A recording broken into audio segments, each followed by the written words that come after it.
parler du manga Maison Ikoku, qui est de l'auteur Rumiko Takahashi. Donc Rumiko Takahashi, c'est une mangaka japonaise qui est très connue au Japon, hein. Elle est vraiment connue. Elle a écrit notamment la série Ranma et demi, qui est vraiment très très connue. Je pense que c'est la série la plus connue. Voilà, il y a eu une série animée dessus que j'ai pas regardée, et puis un manga où j'ai déjà fait une chronique dessus qui est vraiment super. Et donc là je vais parler de sa série Maison Ikoku. Donc c'est l'histoire de Yusaku. Du coup, c'est un étudiant qui vit dans une résidence avec quelques autres pensionnaires. Et il lui mène un peu la vie dure, enfin ils sont pas méchants mais ils sont un peu durs à vivre, il en a un peu marre et il cherche un emploi, il cherche une place à l'université et il lui en laisse pas trop la possibilité parce qu'il n'arrive pas à travailler avec eux, il le dérange tout le temps. Du coup il se décide à déménager, à changer de lieu de résidence. Et le jour où il se décide enfin, il y a une nouvelle gérante de la résidence, parce que le monsieur qui s'en occupait vient de mourir, il y a une nouvelle gérante qui arrive, et qui se révèle être une très jolie jeune fille, et il tombe amoureux d'elle, et il décide donc de rester à la résidence, et il va vouloir la séduire, voilà.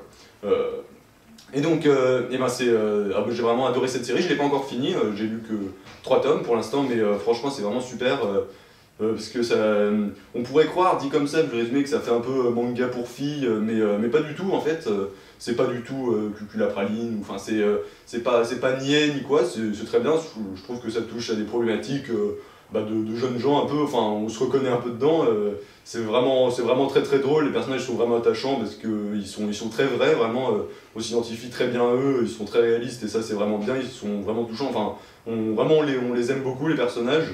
C'est très très beau, c'est vraiment, franchement, les dessins de Rumiko Takahashi, c'est vraiment parmi les meilleurs dessins de manga que je connaisse. Franchement, ils sont beaux, et c'est vrai que parfois il y a des mangas où les dessins, parfois c'est vraiment pas terrible, mais là vraiment, c'est vraiment des beaux dessins. C'est un vieux manga, hein, il est sorti dans les années 80 ou 90, je crois, il a été très connu aussi, mais il est vraiment bien, donc voilà, il y a de l'humour, et puis c'est très prenant l'histoire, il y a beaucoup de suspense, et c'est marrant parce que au final, c'est une intrigue en fait assez posé, disons, il est juste à la résidence, il va essayer de la séduire, et voilà, et en fait ça montre qu'il n'y a pas besoin que ça bouge de partout, qu'il y ait de l'action tout le temps pour qu'on soit pris dedans, il n'y a pas besoin d'avoir des combats avec des méchants toujours plus puissants. Je dis pas que c'est pas bien, mais il n'y a pas forcément besoin de ça pour que ce soit prenant, parce que là, avec juste une intrigue calme, et enfin voilà, ça prend son temps, et c'est très très prenant, on a vraiment envie de savoir la suite sur une intrigue aussi simple, disons, que de tomber amoureux d'une fille et d'essayer de la séduire, donc vraiment c'est super, j'ai hâte de lire la suite, et vraiment je vous le conseille, c'est un très bon manga.